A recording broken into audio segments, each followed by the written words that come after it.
Thanks for listening to the ArtTactic podcast. I'm your host, Adam Green.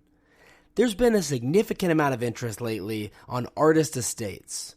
We've seen artists pass away and then their estates get picked up by major galleries, or we see museum curators begin to focus on these artists for acquisitions or even exhibitions, and sometimes we see artists start to perform very well at auction after they pass away. And it got us thinking about artist estates, wondering how exactly they're run, why some are better managed than others, and what can a living artist actually do to ensure their estate runs smoothly. These are some questions that we think are important but really aren't discussed with regularity. So in this week's episode of the podcast, we chat with Jessica Carlisle, Managing Director of ArtTastate, a company that advises artists and artist estates on, well, artist estates. Hope you enjoyed the episode. Thanks so much for listening.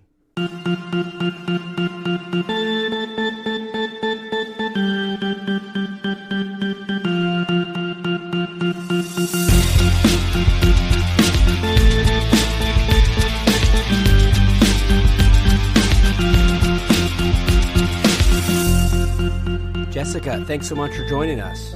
Pleasure. Thank you for having me. I think there are a lot of interesting areas relating to artists and artist estates. They dictate a lot of the ways in which the art world operates, but not a lot of people are aware of the intricacies around estates and how exactly they work. So to kick things off, tell us, who generally manages an artist estate? Okay, so I'm actually going to start by just thinking about that phrase artist estate, because there can be a lot of confusion in how it's used colloquially compared to what it means legally. So for the purpose of this conversation, how we think of an artist estate, it is all the artworks by that artist that are owned by the artist at the date of their death. So basically the contents of their studio that passes down to their heirs. And that can include unfinished work, preparatory work. It can include archival materials such as correspondence, journals. So that is separate from the rest of the artist's estate, which would be his or her property or private possessions.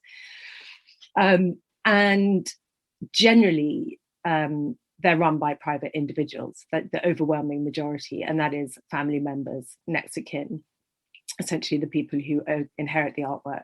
They may do so by a trust or a company, but it's those people who are sort of at the helm, and they might work alongside a gallery or have an in-house sort of like advisor or curator. But usually it's the family members who are overseeing the management of the estate. I mean, you do get high-ranking artists. You know, we all know the Donald Judd Foundation, the Andy Warhol Foundation, the Henry Moore Institute. I mean, you can name millions, you know, who are, once an artist gets to a certain rank, then they are run by an independent, corporate entity. So it could be a company, a foundation, a trust.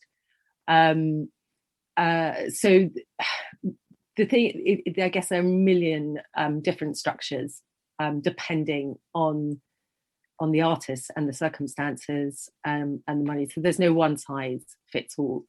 But usually it's family members, next of kin, who are sort of overseeing things after the artist dies. Yeah, that all makes sense. And so what are some of the most important decisions an estate usually has to make relating to the artist who's passed away, as well as their market after the artist dies?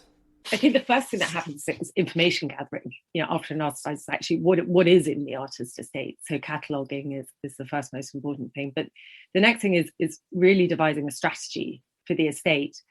In terms of managing an estate, I mean, I guess there are all sorts of things to consider. There's buying, there's selling, there's restoration, there's publications, doing a catalogue raisonné, there's managing intellectual property, there's institutional gifting. There's a whole sort of remit of things that an estate will do. But in order to sort of, what will inform all of those decisions is the strategy. And the strategy is, I guess it goes back, ideally, the artist should leave instructions for like what they want to happen to their work. Do they want to prioritize institutional gifting? Would they be happy if just the estate's task was to put everything into public collections and call it a day there? Or, you know, is it that the heirs are like, well, we want money, you know, let's just see how we can get the prices up as high as possible and, you know, really focus on the market. It could be that there's a charitable purpose. And the other thing that people don't often think about is there's often a time frame as well. Some estates just have a 5-year plan or a 10-year plan, and then they sort of like, you know, wrap it up, and others sort of continue in perpetuity. So basically there needs to be a strategy, and this is sort of what I was saying, one size doesn't fit all. There are sort of so many sort of criteria out there, and also it can change as well. That's a really interesting thing. You know, you can have an artist who's got no critical or commercial success, who's then scooped up at a later date, and so you know, it's not necessarily a fixed thing either, which is particularly what we're finding at the moment with the market, with so many, well, with the estates, every gallery looking for, you know, that dream estate, which is sort of, you know, treasure trove, a studio full of undiscovered masterpieces. So yeah, it's an interesting field. Yeah, and it feels like lately a lot of galleries are focusing on artists who were perhaps underappreciated when they were living and signing the estate after the artist passes away. And so when a gallery does decide to represent an estate, I think something that perhaps isn't so obvious is that these estates can really vary in terms of how much art is in them, what artworks specifically still remain in the estate. Are there important artworks there, or is it just kind of leftover artworks that aren't deemed as important? There's a lot there to that. Yeah, absolutely. I mean, I guess these galleries, when they're finding an estate, they don't want an estate that's been completely depleted of all the best work.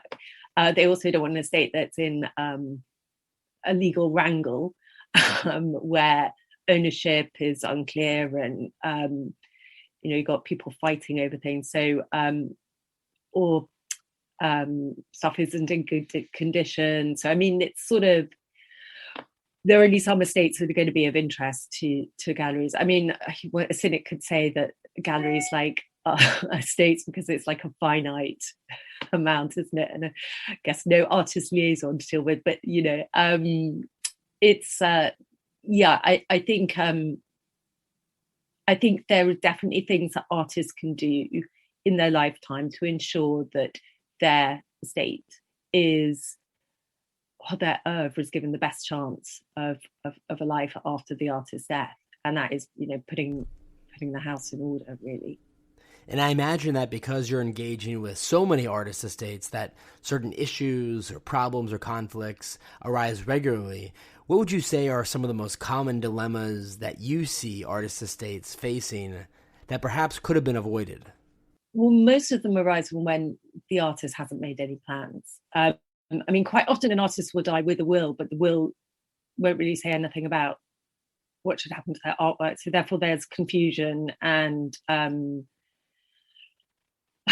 quite the most common thing really is those who appreciate the work and see the value in sort of maintaining the integrity of their work and the reputation of the artist, which is it's a long game, versus the competing interest of beneficiaries who want their money, who might not understand the art market and can't understand why everything can't just be sold off up front. So yeah, I guess sometimes it happens that the people who inherit are just, you know, they just might just put everything into auction just to liquidize and get their inheritance. But that does no favors for the artist's legacy, because then everything is dispersed and there's nobody at the helm looking after whose role it is to, you know, look after the artist's oeuvre. So I would say that's probably the most common and really kind of the saddest outcome, and one that the Artistate itself is trying to sort of avoid that happening. But the mess that some artists get into is, you know, posthumous editions, I guess, another area where the artist dies with incomplete editions. and not clear instructions whether those additions should be completed, and then having unauthorized additions made posthumously, that can be quite a sort of scandalous area and can, cause the market to sort of lose confidence in the artist's work, and that can do lots of damage to the artist's prices. I'm sure you know all about that. Definitely. So really, but what it all boils down to really is just not sufficient planning, and not making clear instructions, and then just a breeding ground for disagreement. So, I mean, it was Picasso famously who didn't leave a will. He just said, "Well, they'll just figure it out after I've gone," which was like typically arrogant. and look what happened. I mean, he might have been all right with that result, I don't know, but years and years and years of wrangling, and I don't know what the legal bill was at the end. But there's some artists who might say, okay, that's I'll just leave it to posterity. But it's a bit of a gamble, and certainly that's not an approach that we would advise. Yeah, when I hear that, I certainly would not want to leave that kind of mess or burden, really, to my family members, to my children, to have to sort that out. That must be really tough. It's really tough, yeah. And a lot of our clients come to us and this has been on their mind for a while. They're like, I'm really worried what happens. I don't want this to be a massive burden for my family after I die. And that can be quite an incentive. There's also the flip side, though, where we have some clients who don't have anyone. They don't have a partner, they don't have any children, they don't have any family. And they're sort of nowhere obvious for the work to go, which is another interesting sort of thing. So, I mean, everybody's got different situations, yeah. So tell us a little bit more about Artistate, what you do exactly, how do you work with your clients to either help them prepare for their estate, or how you work with already existing estates? We're based in the UK, and I should preface everything with that because that is currently our remit. So we're UK based. We're about a year old. So Artistate came about basically through a group of professionals like lawyers, accountants, art market professionals who'd all at various stages in their career come across, an artist's estate in a mess, and seen that usually it was pretty avoidable if only appropriate measures had been taken. And they kind of had a bit of a brainstorm all together and thought, well, what can we do? And realize there's no one place for an artist to go who's thinking about their legacy. I mean, they can go to a solicitor about all their general estate, but most solicitors wouldn't have that sort of niche knowledge about the art world. So I think it was quite philanthropic, really. They sort of just thought they would set up Artistate and see if it filled that gap in the market. And I'm glad to say it seems to be a real demand because people haven't really known where to go. I mean, we're not a law firm. We're not an accountancy firm. We are an independent organization. But I like to think of us sort of like a huge network. So Artistate sort of sits in the middle of this web. And when our clients come to us, we give a sort of overview of their whole practice and usually also their personal life, their professional life, their financial situation, and sort of identify which areas might need support, not just for the future and their legacy, but also for the efficient running of their practice.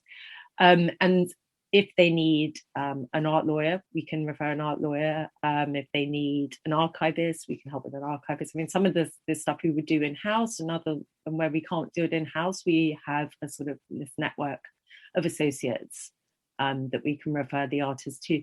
But the idea is that everything is overseen in this central place, which is Artistate, so everything is integrated, and all art specialists, they have an in-depth working of the art world and are all sort of top of their game.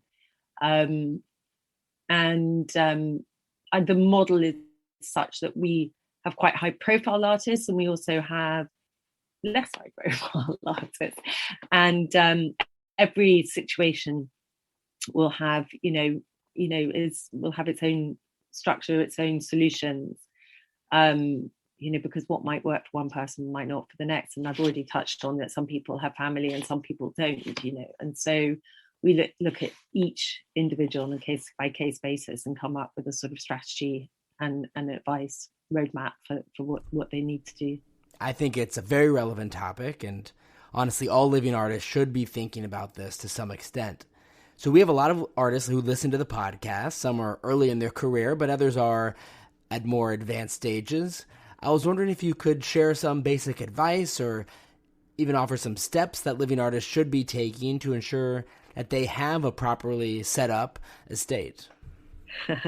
Well, it's always the most unpopular thing to say to any artist, but it's cataloging and organization. It's just like so important. It's just like to reduce your workload going forward, and for those who are managing your estate in the future, is just making sure you've got a good record of all the work you're producing, and what's sold, when it's sold, where it's sold, ideally where it's gone, what it's sold for, making sure that it's sort of professionally photographed before it's out of your possession.